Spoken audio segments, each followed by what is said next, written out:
इसमें मैंने आपको पी पाई डिलोकलाइजेशन और पी पाई बैक बॉन्डिंग ये बताया था। ये किस में पॉसिबल है? Electron deficient molecule. And p pi back bonding और p pi delocalisation is the most dominant factor for the stability of electron deficient molecule. ठीक है ना, because octet of every atom will be completed by this delocalisation. फिर मैंने बताया था आपको इसमें for effective p pi energy level of p orbital should be same or different? same बताया था ना, 2p है, 2p 3p है, ज़्यादा अच्छा कौन है? 2p है। एनर्जी लेवल अगर p ऑर्बिटल का सेम है then inversely proportional to EN of lone pair donor. फिर नेक्स्ट मैंने बताया था इनडायरेक्ट p पाई डिलोकलाइजेशन, कहीं दूर लोन पेयर हो, कहीं दूर वैकेंट p ऑर्बिटल हो और दोनों के बीच में क्या मेंटेन हो रहा हो? कॉन्जुगेशन, इसे इनडायरेक्ट पी पाई। ओके भाई, ये और ज़्यादा अच्छा है। फिर मैंने इसमें बताया था आपको पी पाई डिलोकलाइजेशन और we can say D orbital resonance. इसमें कैसे क्या होता है आपको बस इतना याद रखना, it is only possible in those molecule in which octet of every atom is completed and there should be presence of lone pair negative charge and vacant D orbital at vicinal position. आप तो याद रखना loan pair negative हो और बगल में क्या हो बोलो? इन चार में से कोई आइटम हो बोलो। कौन सा आइटम बोलो? क्या बताया था? एस, दिख तो रहा है इधर ना दोस्त, SpSiCl, तो पी पाई डी पाई हो जाएगा। ठीक है ना, तो मुझे लगता है इतना ही बताया था। अब बेटा आगे नेक्स्ट अब इसमें लिखें concept of resonating structure and resonance hybrid. Next हम लिखें बेटा concept of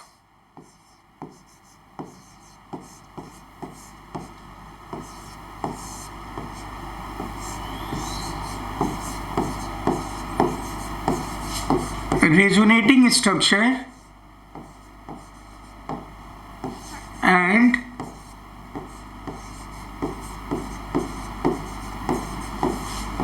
resonance hybrid. Resonating structure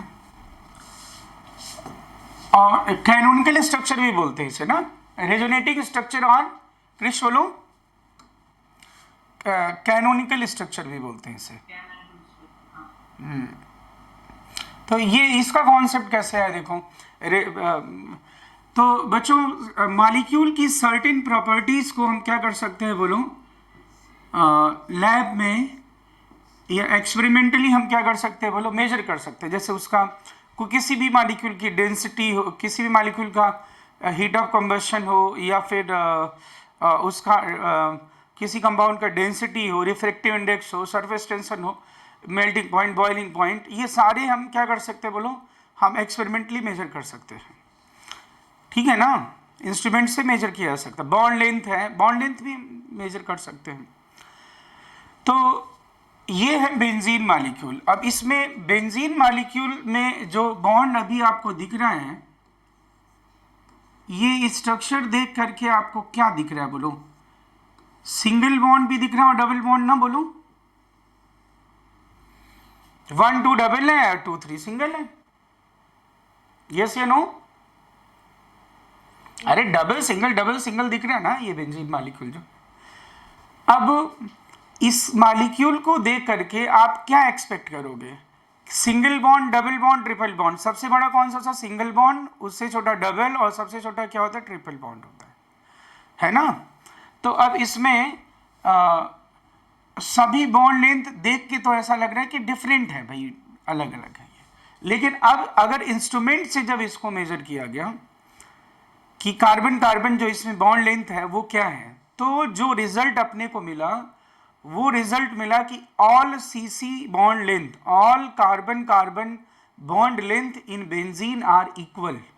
ऐसा रिजल्ट डिस्प्ले हुआ एक्सपेरिमेंटली, इंस्ट्रूमेंट से जब मेजर किया गया। तो ये जो रिजल्ट आया है क्रिश कि all carbon carbon bond length are same, Nishika, क्या इस रिजल्ट को ये स्ट्रक्चर एक्सप्लेन कर रहा है कि नहीं कर पा रहा? देख लो आप, इधर सिंगल बॉन्ड है, डबल बॉन्ड है। डबल सिंगल मतलब डिफरेंट बॉन्ड लेंथ कि same bond length Krrish?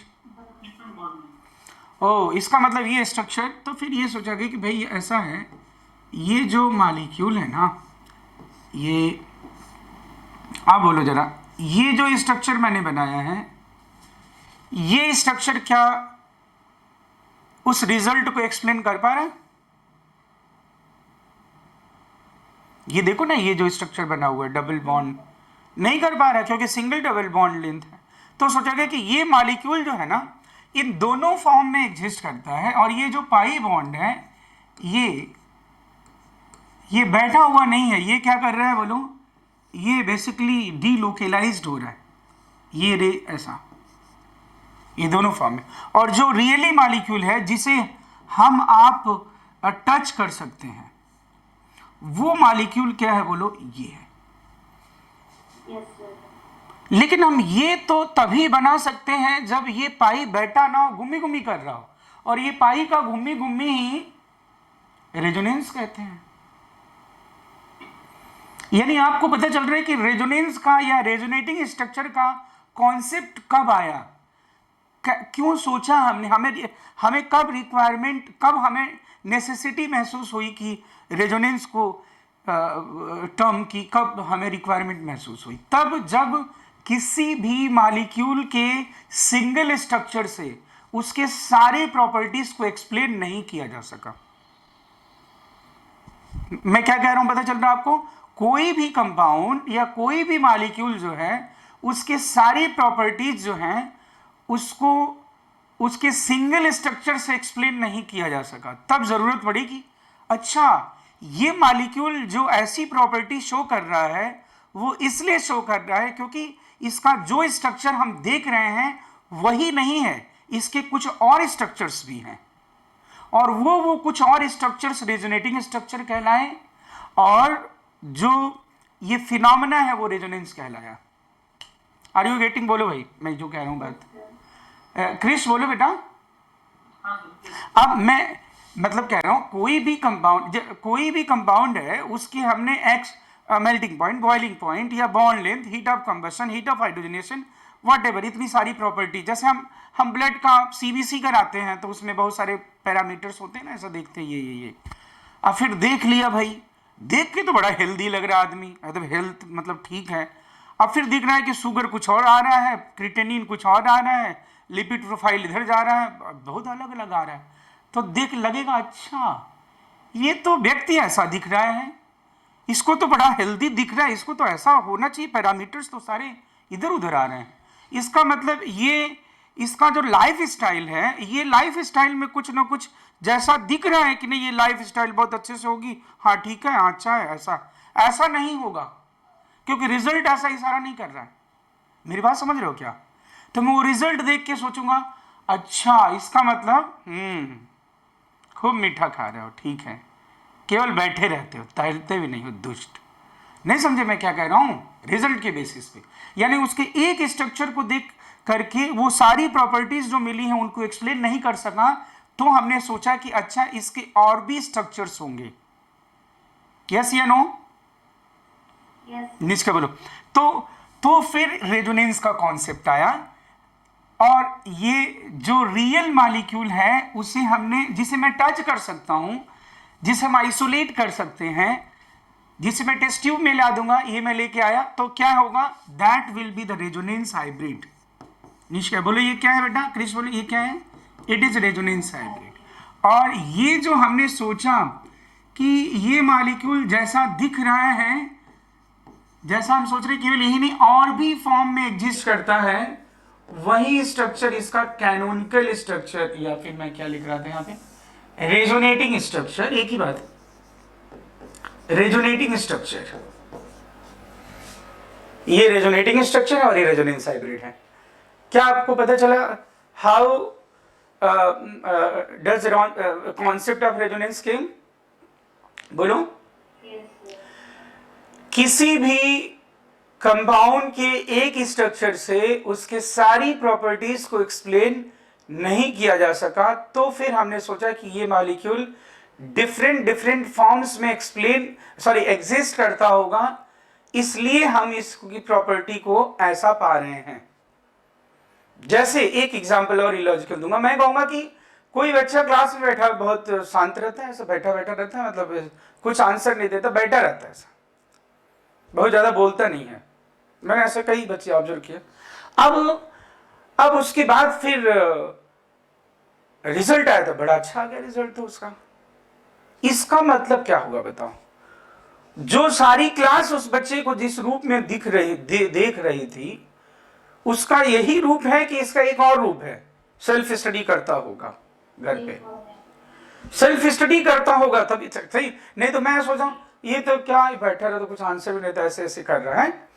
Result आ गया, फिर मैं कहूंगा कि ये सेल्फ स्टडी भी करता होगा, वो दूसरा रूप है उसका, तभी तो रिजल्ट के बेसिस वो उस रिजल्ट को एक्सप्लेन कर पा रहा है ना। उसके रिजल्ट को कौन एक्सप्लेन कर रहा है? उसका सेल्फ स्टडी वाला रूप भी ना। तो ऐसे ही किसी मॉलिक्यूल के सारे प्रॉपर्टीज को एक्सप्लेन करने के लिए कुछ और स्ट्रक्चर्स की जरूरत है, वो हम रेजोनेटिंग स्ट्रक्चर्स कहते हैं। और जिस फिनोमेना से वो रेजोनेटिंग स्ट्रक्चर्स बनते हैं उस फिनोमेना को रेजोनेंस कहते हैं, जो कि हमने इंट्रामॉलिक्यूलर न्यूक्लियोलाइजेशन ऐसा बोल दिया था। ठीक, अब इससे रिलेटेड क्या है, हमें ऐसा तो पूछेगा नहीं कि रेजोनेंस को चलो डिफाइन करो, बट ये तो मतलब नहीं है। अब इससे रिलेटेड क्वेश्चन क्या आता है बेटा कि एक तो आता है कि करेक्ट और incorrect statement regarding resonance hybrid और क्या बोलो रेजोनेटिंग स्ट्रक्चर। और दूसरे टाइप का जो क्वेश्चन आएगा, compare the stability of different resonating structures and resonance hybrid. तो दो चीजें हमें पढ़नी है। पहले मैं आपको वो चीज लिखवाने जा रहा हूं जिसमें आता है ट्रू और false statement regarding resonance hybrid और रेजोनेटिंग स्ट्रक्चर। ठीक है ना? तो ये बनाएं और मैं ये फीचर्स में लिखवा रहा हूं, एक एक पॉइंट फटाफट लिखते जाएंगे ना। बोलूं?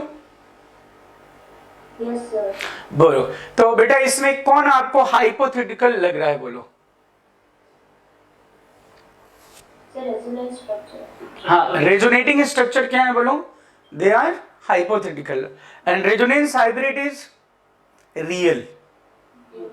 आता ऐसा लिखे, resonating structures are hypothetical, resonating structures are hypothetical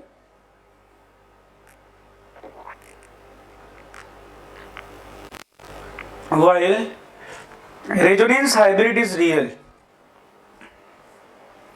While resonance hybrid is real, resonating structure are hypothetical while resonance hybrid is real.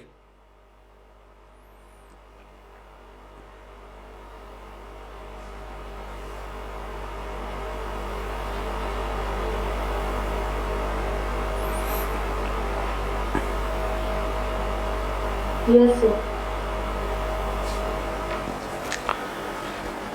Resonance hybrid can be isolated while resonating structures cannot be isolated. Resonance hybrid can be isolated while resonating structures cannot be isolated.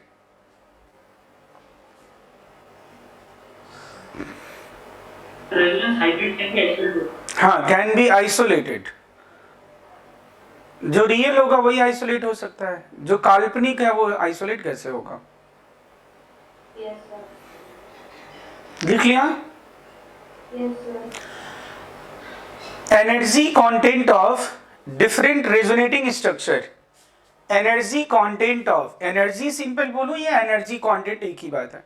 Energy of different resonating structures, energy content of different resonating structures are nearly same, may be same, may be different, मतलब एकदम same भी हो सकते हैं। कब same होगा? जब structure identical बनेंगे, लेकिन बहुत ज्यादा डिफरेंस नहीं होता है। क्या लिखा आपने? Energy content of different resonating structures are nearly same. Yes sir. Different structures जो बनते हैं इनकी एनर्जी लगभग लगभग क्या होगी? बोलो। सेम। नेक्स्ट लिखिए, स्टेबिलिटी ऑफ रेजोनेंस हाइब्रिड, नहीं मतलब आप हमेशा लिख दीजिए ना, resonance hybrid is more stable then resonating structure, always resonance hybrid is more stable then resonating structure, resonance hybrid is more stable then resonating structure. ठीक है ना? ये आप बताओ किसमें आपको डिस्ट्रीब्यूशन लग रहा है, लगभग लगभग डिस्ट्रीब्यूटेड किसमें होगा? हाइब्रिड में ना, Yes, sir.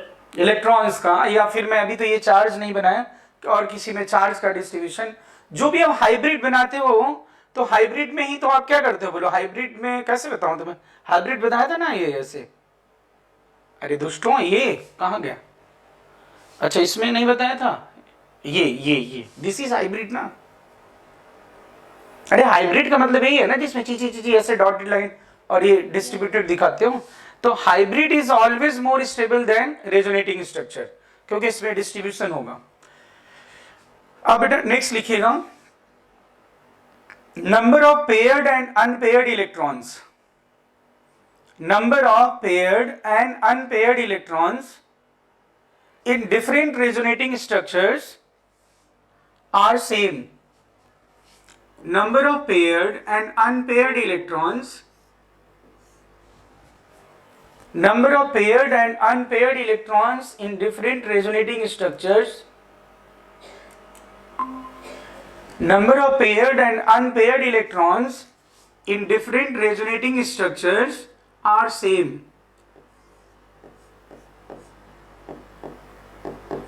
आप बेटा देखिए कितना आसान है राहुल, ये तो लिखा ही हुआ है, तुम जस्ट एक बार देख लो बस। आप बेटा इसमें बोलो नंबर ऑफ पेयर्ड अनपेयर्ड क्यों ना सेम होंगे? देखो जरा, इसमें लोन पेयर देख लो और इसका जो रेजोनेटिंग स्ट्रक्चर है बन रहे हैं, इन दोनों रेजोनेटिंग स्ट्रक्चर में आप लोन पेयर देखो।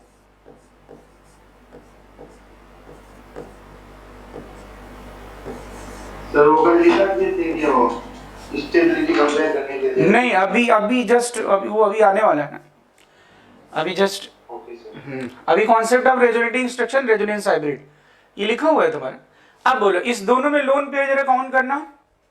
निशिका फर्स्ट में कितने लोन पेयर हैं क्रिश? 2 लोन पेयर, ठीक है। और ये भी देखना बेटा, ये निगेटिव क्या लोन पेयर नहीं है? और क्या ये एक लोन पेयर दिखी ना आपको? तो 2 लोन पेयर इधर है, 2 लोन पेयर इधर है। लोन पेयर पाई बनेगा तो पाई लोन पेयर बन जाएगा। यस या no? In a similar way odd electron भी सेम होंगे कि नहीं? क्योंकि ऑड वाले इलेक्ट्रॉन पाई बनेंगे तो पाई वाला क्या बन जाएगा? Odd electron. Yes, sir. तो ये सही स्टेटमेंट है ना? Number of paired unpaired electrons in different resonating structures are same. तो ये लिख देना, एग्जांपल सही है। आप बेटा बोलना कौन किसी मॉलिक्यूल के सारी प्रॉपर्टीज को एक्सप्लेन कर सकता है? Resonance hybrid will explain all the properties और resonating structure will explain all the properties. Resonance hybrid hybrid करेगा ना, हाइब्रिड में सभी, क्योंकि हाइब्रिड का मतलब ही होता सारे जो स्ट्रक्चर्स थे उनका मिक्सचर। तो जो हाइब्रिड होगा उसमें बोलो वो 4-5 स्ट्रक्चर या 2-3 स्ट्रक्चर जो भी बने हैं उन सबकी प्रॉपर्टीज को कौन रिफ्लेक्ट करेगा? बोलो हाइब्रिड रिफ्लेक्ट करेगा। Yes, sir. है कि नहीं? क्रिश बोलो, तुम बोलो, समझ रहे हो कि नहीं बातें? कौन रिफ्लेक्ट? हाँ, अगर मैं क्योंकि स्ट्रक्चर्स, भाई हाइब्रिड का मतलब ही क्या है? हाइब्रिड मीन्स क्या? डिफरेंट स्ट्रक्चर्स का मिक्सचर, और क्या? जिसमें सभी की प्रॉपर्टी हो। Yes, sir. अच्छा बताओ पार्लियामेंट क्या है? बोलो what is parliament? Parliament. So आप मैं पार्लियामेंट को मैं छोड़ दो, हाइब्रिड बोल दूं चलेगा क्या? हाइब्रिड है वो डिफरेंट सेक्शंस। हर पॉलिटिशियन करते हैं। हाँ मतलब हाइब्रिड मतलब सभी रहते, मतलब हर ग्रुप के उसको रिप्रेजेंट कर रहा है ना वो, तो कि नहीं रिप्रेजेंट कर रहा है? केरला का भी, उधर का भी रिप्रेजेंट कर रहा है, उधर का भी रिप्रेजेंट, सभी का मिक्सर का रिप्रेजेंट कर रहा है। मैं 5 जीन्स ले लूँ, जीन्स मतलब जीन्स बनने वाला नहीं, genetic material, different genes, Rahul Nishika जो बायो वाले हैं, ये अब तुम भी तो इतना पता ही होगा क्रिश, जेनेटिक मटेरियल। अब तुम बताओ मुझे 5 जीन्स लेके एक हाइब्रिड जीन बनाए HG, तो अब मुझे बताओ उस हाइब्रिड जीन में वो G1 G2 G3 G4 G5 क्या वो सबकी प्रॉपर्टीज नहीं होगी उसमें? हाँ, सिंपल सी बात है। और ये भी मैं लगे हाथ पूछ लूं, उस हाइब्रिड जीन में किसकी प्रॉपर्टीज ज्यादा रिफ्लेक्ट होगी? जो ज्यादा डोमिनेंट जीन होगा या कम डोमिनेंट जीन होगा? हाँ, डोमिनेंट जो होगा, जो स्टेबल होगा, स्ट्रांग होगा। तो सिंपल सी बात है। ऐसे ही ना रेजोनेंस हाइब्रिड भी क्या है बोलो? डिफरेंट स्ट्रक्चर का क्या है बोलो? मिक्सचर है। ठीक है, यस या नो बोलो? हाँ, तो इसमें मैंने तो कौन सब सारी प्रॉपर्टीज को एक्सप्लेन करेगा? लिखो, resonance hybrid can explain all the properties of a given molecule. A resonance hybrid can explain all the properties of a given molecule. A resonance hybrid can explain all the properties of given molecule.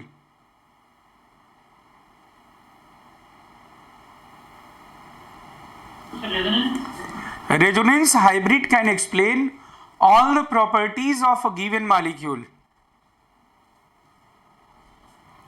All the properties of a given molecule while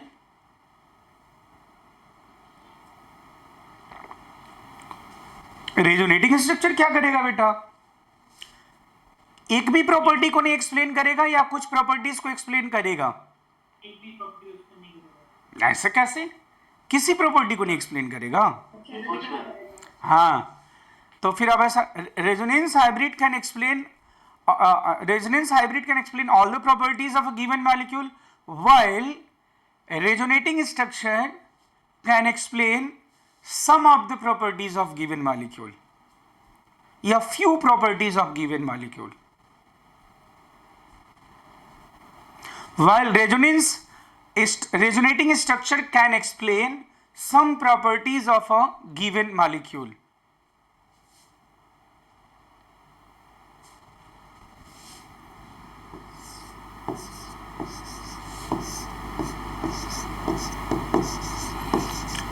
अब बेटा आप बताना contribution, आप ये done है, note कर लिया? Last point बताने जा रहा हूं।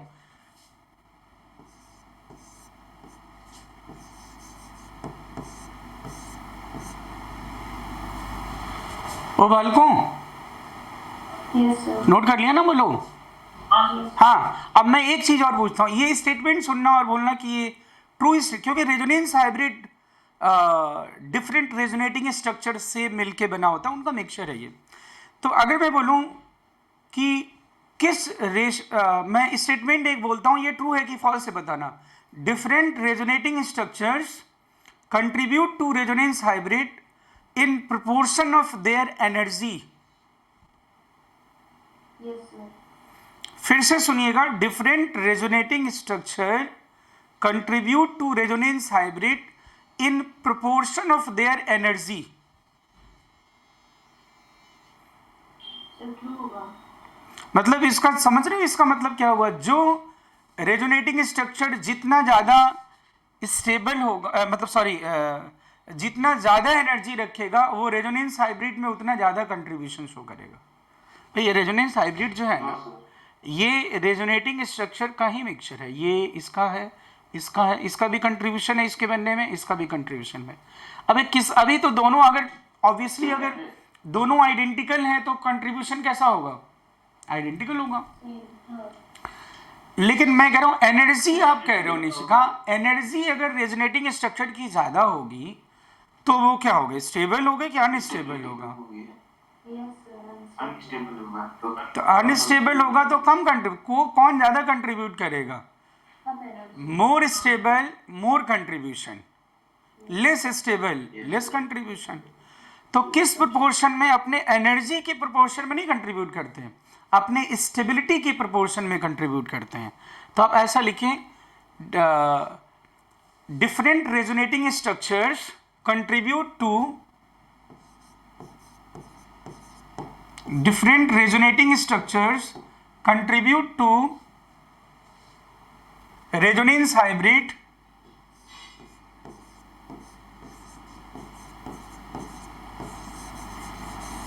in proportion of their stability.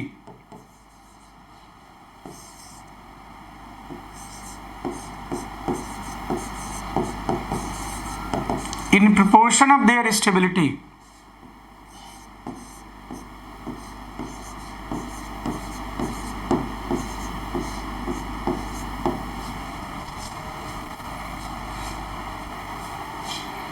ये आपको बात सही लग रही, कोई दिक्कत तो नहीं इसमें? No sir. ये कितना आसान है, ये उसी से जान जाओगे। मैंने कहा था ना hybrid gene, that is hybrid. Hybrid gene में किस जीन्स का ज्यादा कंट्रीब्यूशन होगा?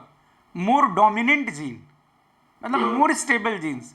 तो ठीक है, जो स्टेबल रेजोनेटिंग स्ट्रक्चर होगा वो ज्यादा कंट्रीब्यूट करेगा। यस या नो बोलो, ठीक है, इसमें डाउट नहीं कोई? अब एक बार, अब प्रश्न ये उठता है ना बेटा कि अब कैसे हम जानेंगे कि कोई मॉलिक्यूल स्टेबल है कि अनस्टेबल है? ये कैसे जानेंगे, है ना? अभी हमने बोल तो दिया कि मोर स्टेबल, क्रिश, more stable will contribute more, less stable less contribution. लेकिन कैसे हम ये कंपेयर करें कि कौन ज़्यादा स्टेबल है कौन कम स्टेबल, ये कैसे जानेंगे? तो उसके लिए रूल है, ठीक है ना। लेकिन मैं यहाँ पे एक बात बता, ये चीज़ मैंने लिखवा दिया है, in different resonating structure there is a no change in position of atom. ये लिखा हुआ है कि नहीं? लिखा हुआ है। in different resonating structure there is a no change in position of atom. Krrish देखो लिखा है नहीं लिखा है, ये नोट कर लो। in different resonating structure there is a no change in position of atom. देखा? अब मुझे ये बताओ, ये जो दो स्ट्रक्चर मैं लिख रहा हूं, why they are not resonating structure?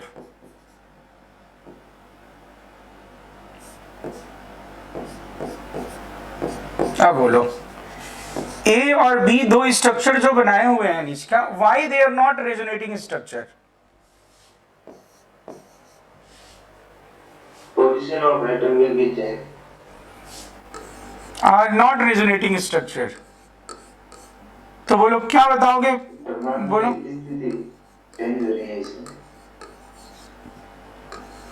अरे आप लोग ही बोलो, निष्का बोलो, देखो ना इन दोनों में क्या, नहीं तो बच्चा तुरंत क्या करेगा ना, पाई इधर शिफ्ट करेगा, हाँ यहाँ प्लस है वहां प्लस आ गया, ठीक है। लेकिन ये 14 का मतलब समझते हो ना?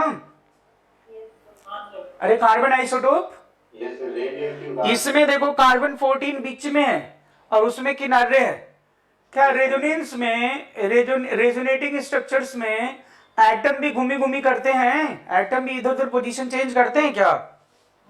नहीं सर। हाँ, तो फिर क्या, फिर ये तो आप बोलो ये नहीं है रेजोनेटिंग स्ट्रक्चर का ना? हाँ, क्योंकि इनके एटम में इनमें एटम की पोजीशन में क्या है बोलो, डिफरेंसेस हैं, ठीक है ना? डन? डन है, आगे बढ़े? Okay.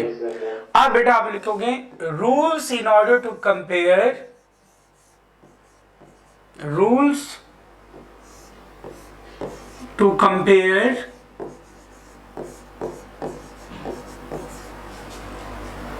stability of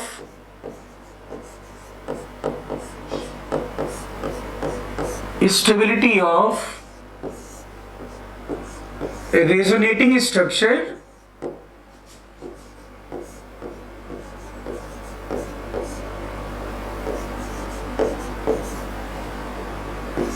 and a resonating molecule.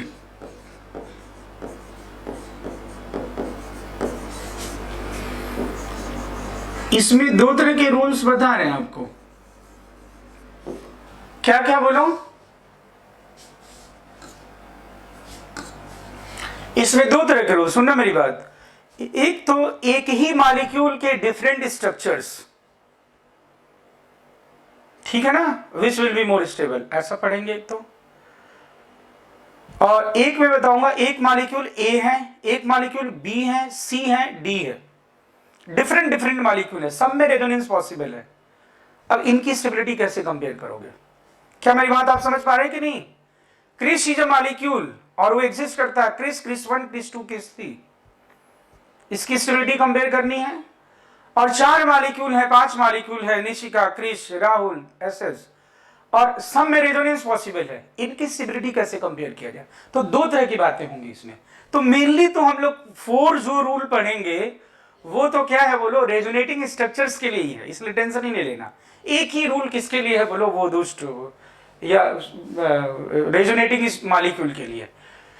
तो इसमें रूल नंबर 1 की बात है। सबसे पहले rule number 1, that resonating structure is more stable, that resonating structure is most stable, that canonical structure or resonating structure, ध्यान देना, that resonating structure is most stable in which octet of every atom is completed. Octet of every atom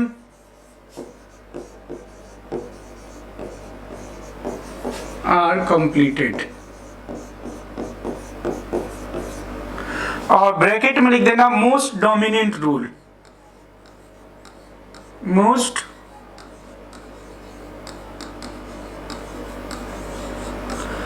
ये कितना आसान है। देखो ये सबसे जरूरी क्या है भाई, एटम क्या होने चाहिए, हम लोग शुरू से पढ़ रहे हैं, एटम के ऑक्टेट क्या होना चाहिए, उनके पास इलेक्ट्रॉन क्या होना चाहिए, इनर्ट कॉन्फ़िगरेशन 8 होना चाहिए, ऑक्टेट कंप्लीट होना चाहिए। सबसे जरूरी यही है ना बोलो। हम लोग वैसे तो पढ़ते आ रहे हैं ना पहले से, एटम आपस में मिलते क्यों हैं, मॉलिक्यूल बनना, क्या क्या करते बोलो, ऑक्टेट कंप्लीट करने के लिए, इनर्ट गैस कॉन्फ़िगरेशन पाने के लिए, यही सबने पढ़ते बोलो कॉन्फ़िगरेशन में। तो सबसे डोमिनेंट क्या है फैक्टर बोलो, ऑक्टेट कंप्लीट होना चाहिए सबसे पहले। तो अगर मैं कोई बाकी कोई रूल नहीं देखना, प्लस नहीं देखना, माइनस नहीं देखना, न्यूट्रल नहीं देखना, माइनस कहाँ है प्लस कहाँ है, कुछ भी नहीं देखना। सबसे पहले जो देखना है वो सिर्फ यही कि ऑक्टेट किसमें कंप्लीट है, that resonating structure will be most stable, बस खत्म बात। अब ये देखो ये फर्स्ट से सेकंड कैसे बन रहा है क्रिश, इसमें कौन सा डिलोकलाइजेशन हो रहा है पता चल रहा है कि नहीं आपको? ये पी ऑर्बिटल वेकेंट है और यहाँ लोन पेयर है। निशिका बोलो पी पाई बैक बॉन्ड, बोलो बोलते नहीं, सुनना नहीं तुम लोग। हाँ पी पाई बैक बॉन्डिंग से, ओके। अब बोलो किसमें ऑक्टेट सभी का कंप्लीट है? अगर कार्बन पे कभी भी प्लस आ जाए, मेरी बात सुन लेना क्योंकि बार बार आप लोग गलती करते हो, कार्बन पे कभी भी प्लस हो तो कितने इलेक्ट्रॉन? 6 इलेक्ट्रॉन, और क्या यही ना? Yes. अरे कार्बन पे प्लस हो तो 6 इलेक्ट्रॉन हुए। क्रिश इसमें क्या इतना ऐसे क्या देख रहे हो? ऐसा क्या 6 इलेक्ट्रॉन के नहीं? हाँ तो इसमें कार्बन पे प्लस 6 इलेक्ट्रॉन, ऑक्टेट इनकम्प्लीट। लेकिन इसमें जरा देख लो कितने इलेक्ट्रॉन है, सबका ऑक्टेट कंप्लीट है। अभी मत कहना इस कार्बन पे यहाँ पे हाइड्रोजन भी है भाई, सबके पास 8 इलेक्ट्रॉन हो गए कि नहीं? काउंट कर लो। निशिका बोल देना तुम्हें, ये लाइन डायग्राम वाले में तुम्हें कह रहे थे, ये पता है ना तुम्हें सब ये? Yes, sir. हाँ ये देख लो ये ऐसा, ठीक है? हाँ तो बोलो कौन स्टेबल होगा, फर्स्ट और सेकेंड? हाँ सबका ऑक्टेट क्या है इसमें कंप्लीट है, एवरी हैविंग 8 इलेक्ट्रॉन। लेकिन ऐसा नहीं बना होगा जो मैं ऐसा कर रहा हूं, ये तो अजीब से, जानते हो ना तुम लोग, ये तो Rahul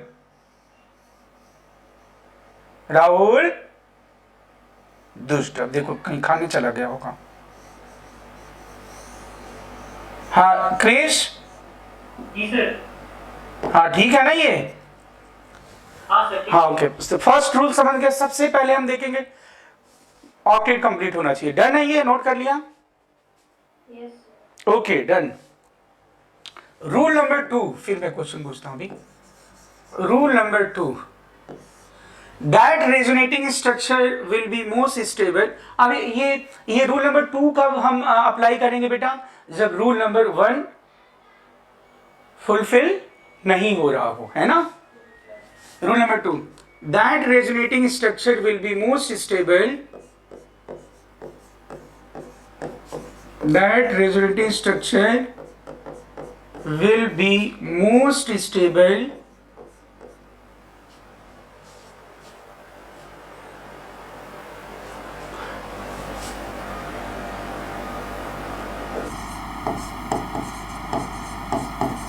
which is neutral.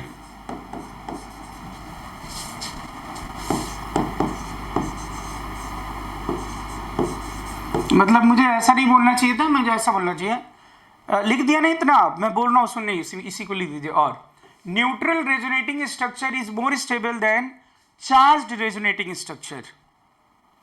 Neutral resonating structure is more stable then charged resonating structure.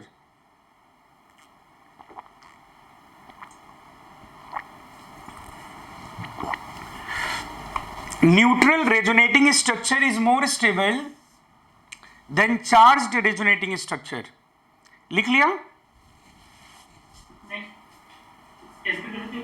Neutral resonating structure is more stable then charged resonating structure.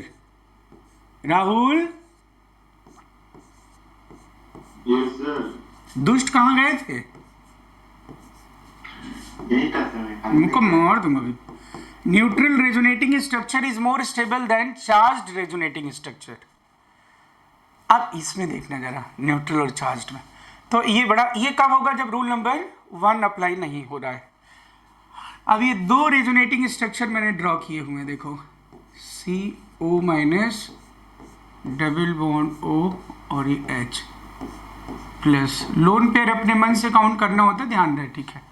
हाँ, इन दोनों में बताना बोलो, दोनों में सभी एटम का ऑक्टेट कंप्लीट है कि नहीं? हाइड्रोजन पे तो ऑक्टेट की बात ही नहीं करते हैं।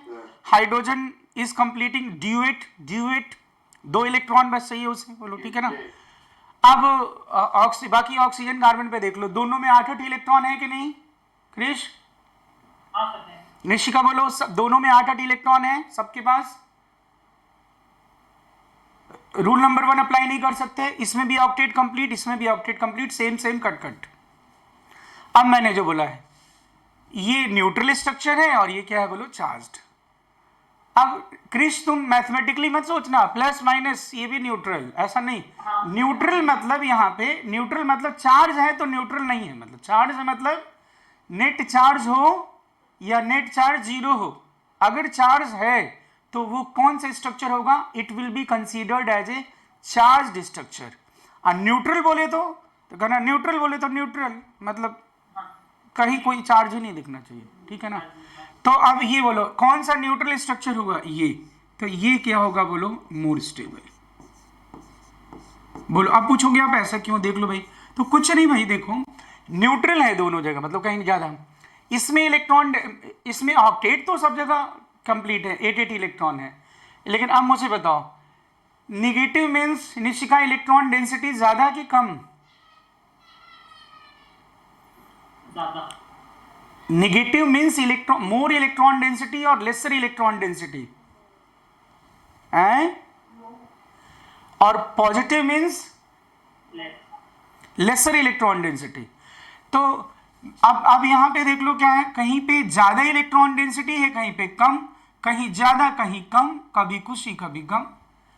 मैंने क्या बताया हुआ है? सोसाइटी हो या मॉलिक्यूल हो, डिस्ट्रीब्यूशन कैसा होना चाहिए? There should be equal distribution or unequal distribution? Equal distribution ना। तो आप रिलेटिवली इक्वल डिस्ट्रीब्यूशन किसमें मान के चलेंगे बताओ मुझे? हाँ, न्यूट्रल है ना, इसमें तो कम ज्यादा है। या वैसे भी कौन सा स्टेट स्टेबल होता है? हमेशा न्यूट्रल स्टेट स्टेबल होता है। अगर वैसे भी देखोगे ना तो न्यूट्रल स्टेट स्टेबल होता है। चार्ज्ड और न्यूट्रल में हमेशा कौन सा स्टेट स्टेबल वाला होता है? न्यूट्रल। हाँ, अरे मैं फिलोसफिकली बोल रहा हूं, मतलब अकॉर्डिंग टू गीता, श्रीमद् भागवत गीता के अकॉर्डिंग। अगर मैं बोलूं कौन सा स्टेट, अगर मैं बायोलॉजिकली मैं क्या करूं, बायोलॉजिकली मैं इमोशंस जो है उसको मैं इमोशन के दो स्टेट हैं, एक तो हैप्पीनेस और एक क्या बोलो सैडनेस। तो इनको मैं चार्ज मान लूँ स्टेट, है ना, चार्ज स्टेट है। अगर हैप्पीनेस भी है तो क्या है वो इमोशनली कैसा स्टेट है बोलो, माइंड, स्टेट ऑफ माइंड कैसा है, वो न्यूट्रल भाव है या चार्ज्ड है बोलो? हाँ इट इज। हाँ, और अगर मैं निगेटिवली सैडनेस बोल दूं तो भी वो कैसा स्टेट है क्रिश, राहुल? वो चार्ज्ड स्टेट है। तो ये दोनों ही स्टेट, एक्सट्रीम हैप्पीनेस और extreme sadness, extreme success, extreme failure, मतलब ये कुछ भी, ये चीजें कैसी हैं? दे आर परमानेंट और they are temporary, temporary phase है ना। और लेकिन एक, इसीलिए हमेशा क्या होता है, extreme happiness, extreme sadness, extreme success, extreme failure, huge money, huge loss, सब में एक ही चीज, सब मिट्टी है, खत्म बात। जो ज्ञानी लोग होते हैं, हम लोग जैसे लोग, जो ज्ञानी लोग वो हमेशा क्या कहेंगे, कोई बात नहीं, सब ठीक है, एक ही जैसा है। एक सिचुएशन में हमेशा कौन रहता है, वही ज्ञानी है। वो भाव है कौन सा? उदासीन भाव है, न्यूट्रल। तो फिलोसफिकली भी तुम देखोगे तो which is stable, which is stable state? Neutral state is stable. Yes या नो? क्रिश बोलो, राहुल? हाँ, तो more stable form is neutral state is more stable. Rule number 2 हो गया। Now rule number 3। Rule number 3 में बेटा क्या है? That structure is more stable, that resonating structure is more stable,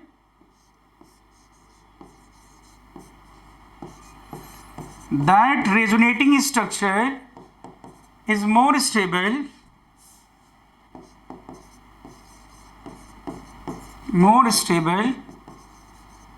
in which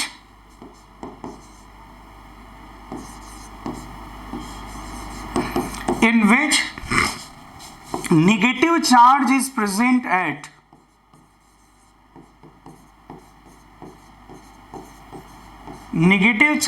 present at more electronegative atom,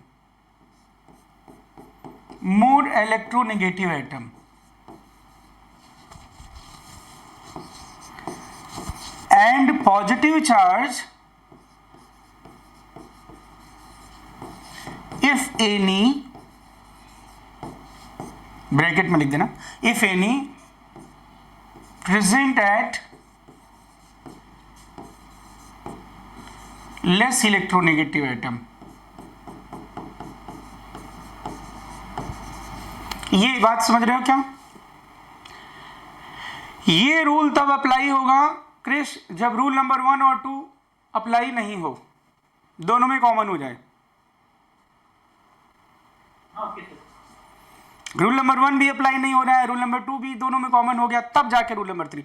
मतलब ये जो है एक सीक्वेंस है ना, रैंकिंग है। रूल नंबर 1 पहले देखेंगे, दोनों में अप्लाई नहीं हो, रूल नंबर 2, फिर बोलो यस या नो, समझ रहे हो नहीं बात?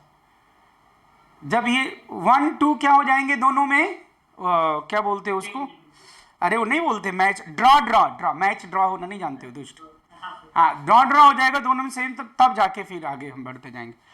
तो ये देखेंगे थर्ड वाला। अब इसका मैं एग्जांपल बताता हूँ, देखो ये मैंने लिखा है, दैट रेजोनेटिंग स्ट्रक्चर है, दुष्ट जल्दी लिखो, तब तक चलो बता देंगे। हाइपर कॉन्जुगेशन कार्बोकेटाइन में होगा तो निष्का बोलो कौन कौन से ऑर्बिटल ओवरलैप होंगे?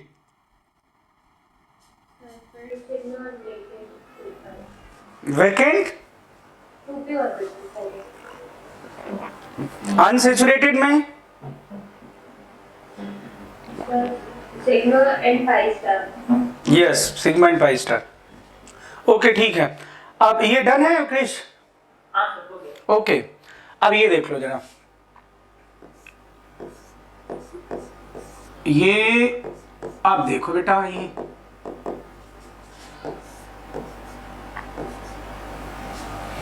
अब देखो जरा, ये दोनों स्ट्रक्चर, रेजोनेटिंग स्ट्रक्चर मैंने ये ड्रॉ कर लिया, ये डबल बॉन्ड और ये O- और ये H। आप बताओ।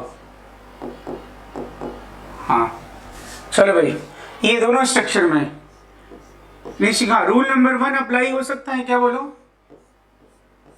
रूल नंबर 1 क्या बोला था? Octet complete. देखो दोनों में ऑक्टेट कंप्लीट है कि नहीं? अरे कैसे नहीं है क्रिस, देखना जरा। 2 4 6 8 2 4 6 8 2 4 6 क्या क्या नहीं है?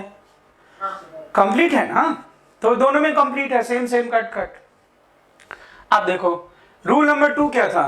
न्यूट्रल चार्ज्ड, कोई चार्ज नहीं है, मतलब सॉरी कोई न्यूट्रल नहीं है, दोनों चार्ज्ड हैं, तो क्या रूल नंबर 2 अप्लाई होगा? निशिका? हाँ राहुल, अब क्या देखोगे रूल नंबर 3 जो बोला, निगेटिव का वेलकम कौन अच्छे से करेगा? निगेटिव का वेलकम कौन सा अच्छा? More electronegative atom. तो मोर इलेक्ट्रोनेगेटिव कौन है? ऑक्सीजन की कार्बन? ऑक्सीजन। हाँ, निगेटिव कहां पे अच्छा है बोलो? निशिका बोलो। अरे बोलते भी नहीं है सब कुछ। क्या पूछा आपने? हाँ, निगेटिव कहां पे अच्छा है? निगेटिव चार्ज, हाँ ऑक्सीजन पे, इसलिए स्टेबल कौन सा हो जाएगा? पता चल गया ना आपको ये? हाँ सेकेंड। तीनों रूल पता, ये 3 रूल के बेसिस पे आप लोग, मैं बताऊं बहुत सारे क्वेश्चन हो जाएंगे इसी में। मोर देन 70% तो राहुल इसी के रूल पे हो जाएंगे, बाकी फ्लो एरोमेटिक और ये सब बहुत सारा आएगा, वो तो कोई बात नहीं, लेकिन इसी 3 के बेसिस पे ही हो जाएंगे बहुत सारे। अब जैसे मैं पूछ लेता हूं, देखो जरा फटाफट, इनकी आपको स्टेबिलिटी अरेंज करनी है।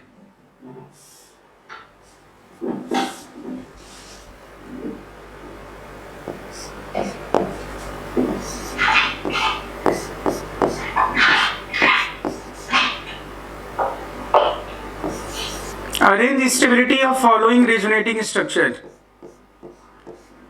Arrange stability of following resonating structure. Lone pair given नहीं होगा, ये ध्यान रहेगा आपको। हालांकि मैंने यहां पे लिख दिया है लोन पेयर।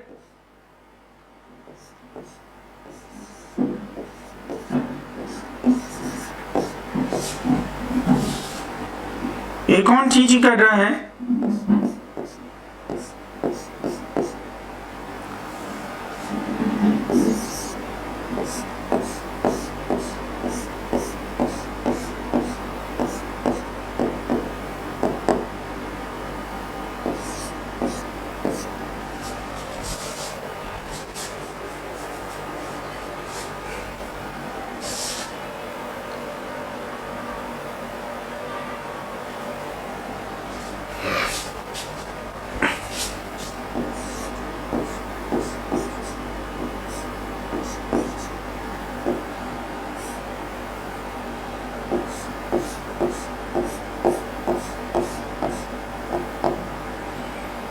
सभी में दिख रहा है ना आप लोगों को? सारे स्ट्रक्चर दिख रहे हैं ना तुम लोगों को? Yes sir. चलो पहले तो ये अरेंज कर दो। चलो पहले 2 नंबर लिखूं क्या? पहले एक अरेंज करो, जो फिर दूसरा लिखता हूं। आदित्य,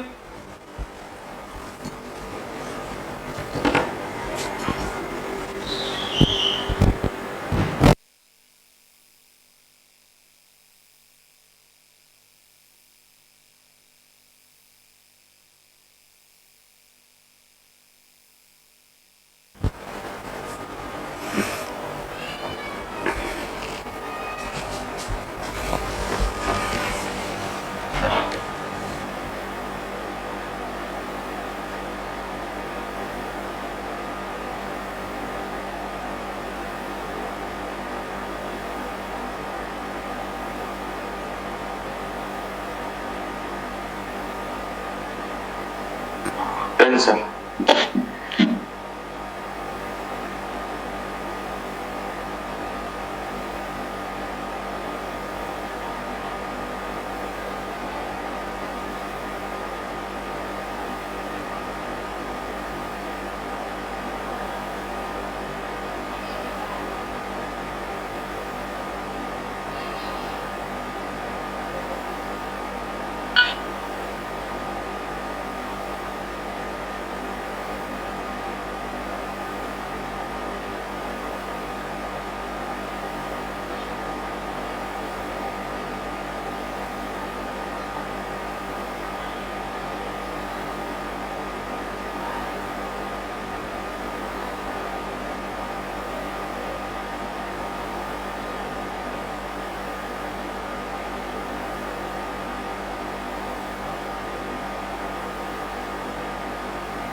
हाँ सॉल्व कर लिया।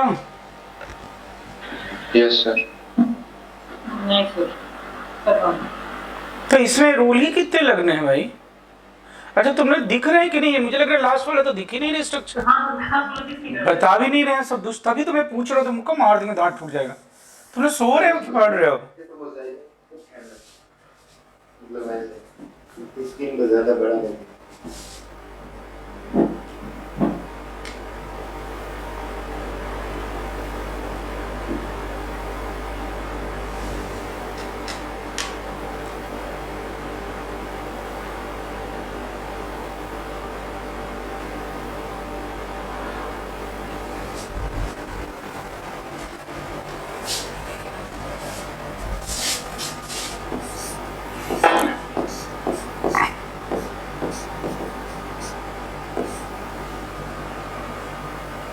क्या था ये? अच्छा ये plus N double bond N minus lone pair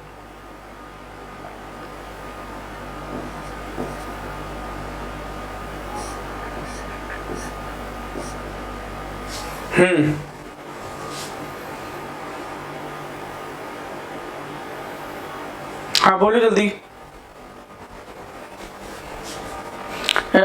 Rishika तुम सॉल्व नहीं कर रहे हो क्या? सर कर रही हूँ। नहीं तो इसमें क्या रूल कौन सा है? तुम्हें 3 रूल बताए हैं। फर्स्ट ऑक्टेट कंप्लीट वाला stable, second neutral resonating structure stable, third more electronegative item पे नेगेटिव चार्ज। तो तुम मुझे बताओ इसमें रूल कौन से लगेंगे? थर्ड रूल अप्लाई होगा क्या इसमें कहीं? नहीं थर्ड कह रहे हैं, सेकेंड रूल अप्लाई होगा कि सेकेंड रूल अप्लाई होगा? अरे मतलब सेकेंड कहां से अप्लाई होगा मुझे बताओ। Neutral resonating structure is more stable, इसमें न्यूट्रल है कहाँ मुझे बताओ, कोई न्यूट्रल है क्या? 2 ही तो रूल अप्लाई होने, पहला और तीसरा। और पहला भी अप्लाई करो और तीसरा भी पहले तो फर्स्ट देखोगे ना। फर्स्ट बोलो ऑक्टेट किस में कंप्लीट है? चलो बोलो। ए में कंप्लीट है बस, और बी में मतलब हाँ बी में भी कंप्लीट है। और देखो सी में नहीं कंप्लीट है, नाइट्रोजन का इनकम्प्लीट है, इसमें कार्बन का इनकम्प्लीट है। ए बी में कंप्लीट है, octet complete, same cut cut. अब क्या देखूं मैं? नंबर 3 क्या बोला है?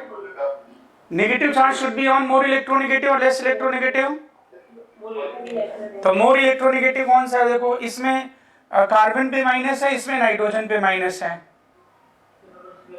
और दोनों में नाइट्रोजन पे प्लस, सेम कट कट। अरे जो सेम होगा वो तो कट कट करोगे ना दोस्त। 10 plus n plus same cut cut हटा दो। C माइनस n माइनस कहाँ पे? अच्छा n माइनस, तो क्या हो गया? बॉम्बे। फिर हो गया A। चलो C और D दोनों में ऑक्टेट इनकम्प्लीट है, चलो ठीक है। अब इसमें देख लो न्यूट्रल है नहीं कोई, चार्ज देखो नाइट्रोजन पे माइनस, कार्बन पे माइनस, कहाँ पे? अच्छा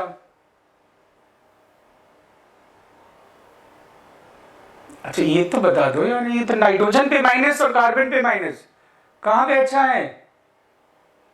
नाइट्रोजन पे माइनस। तुम क्यों नहीं बोले? मोर इलेक्ट्रोनेगेटिव पे माइनस अच्छा होता है ना यार। तो कार्बन नाइट्रोजन में कौन इलेक्ट्रोनेगेटिव है? नाइट्रोजन। हाँ तो नाइट्रोजन, कार्बन पे प्लस नाइट्रोजन पे प्लस,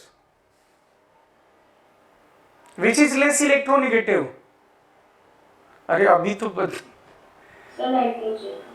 नाइट्रोजन लेस इलेक्ट्रोनेगेटिव है। अभी तो तुम बोल रहे हो नाइट्रोजन मोर इलेक्ट्रोनेगेटिव है वहां पे। मैं तो हो गया ना फिर, ये नाइट्रोजन लेस इलेक्ट्रोनेगेटिव पे प्लस है और मोर इलेक्ट्रोनेगेटिव पे माइनस है, तो कौन से स्टेबल हो गया? डी। और फिर क्या हो गया बोलो? सी। तो क्या हो गया स्टेबिलिटी ऑर्डर? ये देखो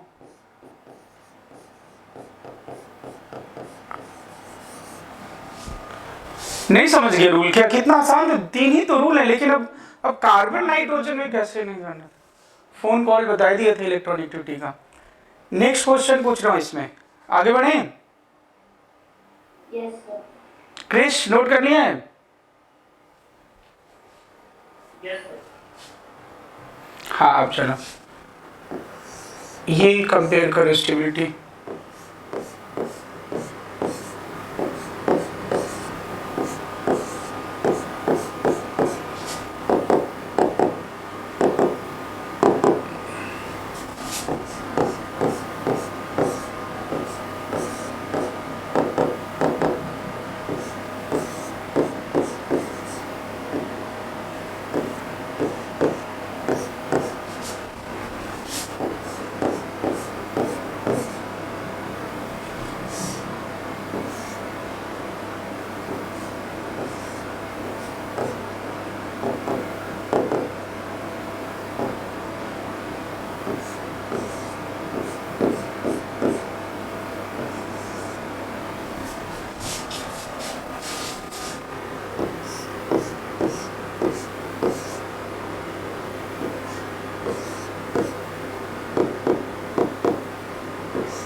डन सर। डन है भाई। ये लोन पेड तो सब जगह बना लेते हो ना, देख लेना अकाउंट लोन पेड। सबसे पहले क्या देखना, ऑप्टेड कंप्लीट। Yes, sir.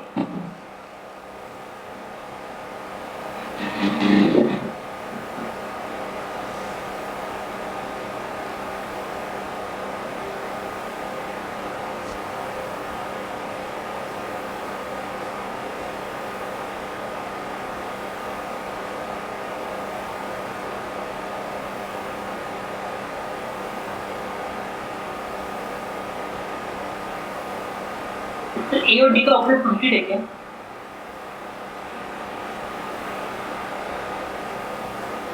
हम्म,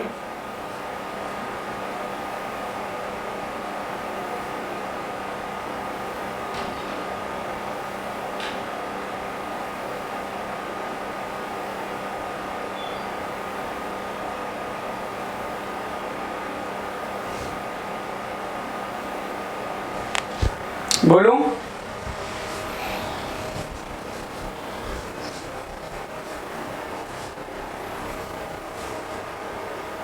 सर ए सबसे पहले Yes, sir.